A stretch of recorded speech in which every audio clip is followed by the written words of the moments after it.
I mean, in my research, I came across something, and you can maybe refute this, but I saw that at a point, 1% of the Portuguese population was either addicted to heroin or injecting heroin. 1% of the population had at least tried heroin.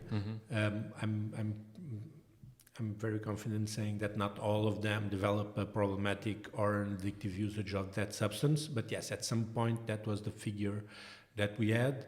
And I think that also explains why the Portuguese society as a whole was willing to do the changes that we did. Because when you have 1% of the population using an illicit substance, that basically means that everyone knows someone that is using that substance. Because if you add your kindergarten, primary school, family, close friends, you have more than 100 people. And that means that at least one of those tried or eventually developed an addiction regarding the heroin usage.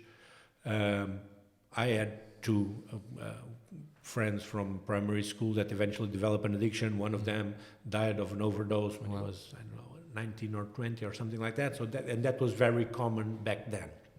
And what that makes is that the society as a whole perceives the problem as its own. It's not a theirs problem, it's an us problem, because when you personally know someone that developed a problematic use of illicit substance, normally you have a different approach than when it's something that it doesn't touch you as personally. And I think that's the mindset to deal with drug-related issues as an healthcare issue was already there at the Portuguese society because of that. We had the epidemic usage of heroin, high visibility problem, a few open market scenes. When something came up on the news, we saw very graphic images around heroin usage. And on top of that, people normally knew someone personally. And that we all knew that that person might be doing some sort of criminal activity to get money to buy for their daily fix and so on. But we also knew and felt that what that person needed was some sort of healthcare issue or healthcare help and not imprisonment. So two things, just to put that figure into perspective. I found a recent study in the United States, a country that has become quite known for its drug problem as well, where they found that 0.4% of the population in the US had tried heroin in the last 12 months.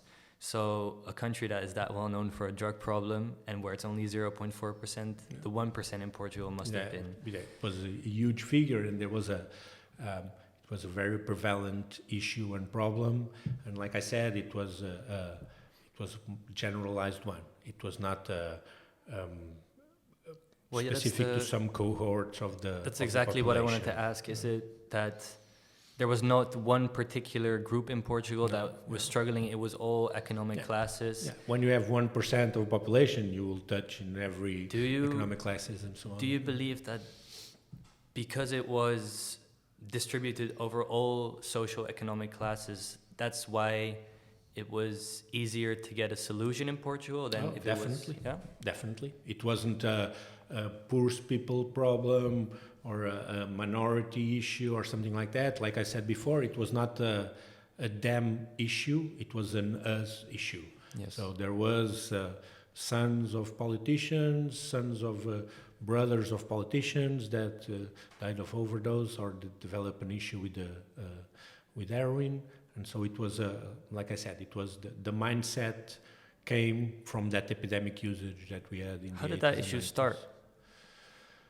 Well, I think it started in the beginning of the 80s, mostly because I would say that the main reason was the lack of information regarding the risks associated with usage of heroin. Okay. We had the Democratic Revolution in '74.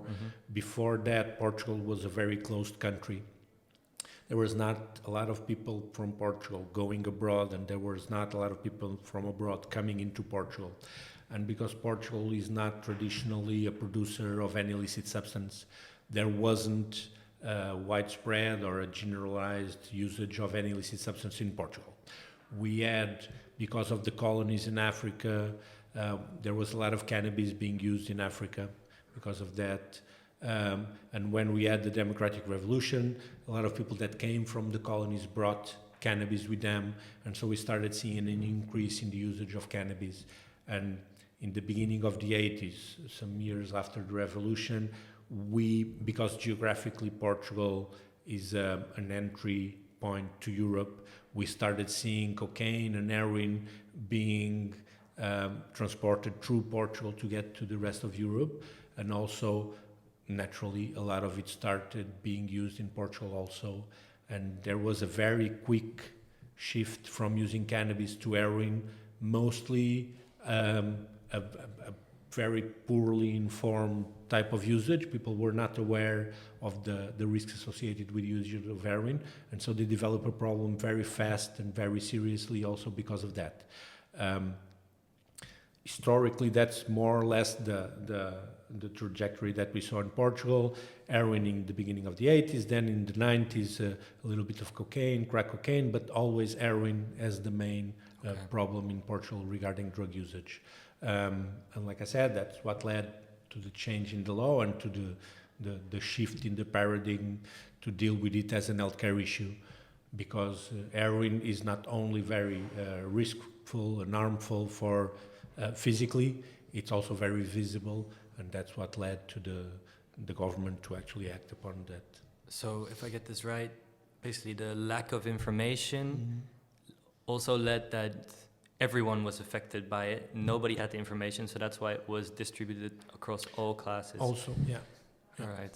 And I mean, in 2001, there was this set of new policies, but before that, they must have tried to do something as well. What did they do before that didn't work? Well, we didn't, before 74, I'm very confident to say that we didn't have an actually drug policy in place. There was a few programs, there was a few scattered programs being run by NGOs or by the church or by the Ministry of Health, but it was all very isolated and not very well coordinated.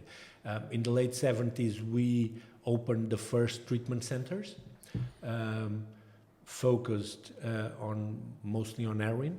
And throughout the 80s and 90s, we started seeing some harm reduction programs that were in place, like syringe exchanges and stuff like that.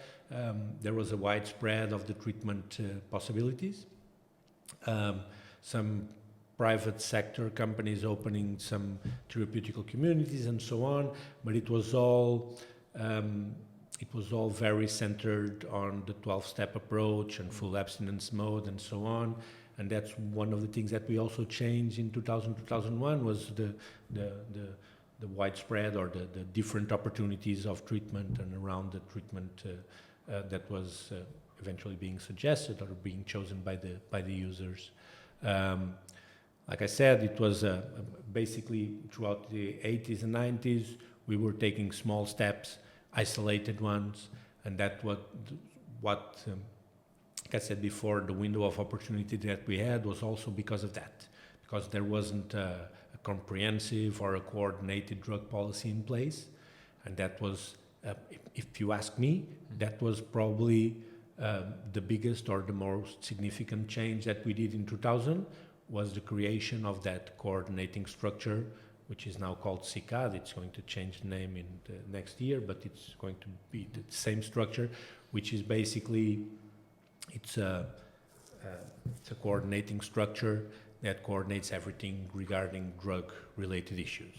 It has a prevention department, an harm reduction department, a treatment department, a dissuasion department, and that basically what that makes is that all these players are basically working in a coordinated way, and I think it's very important in these sort of problems, because it's such a complex issue that there's no easy fix or there's no magic bullet that will solve every problem to everyone in the same way.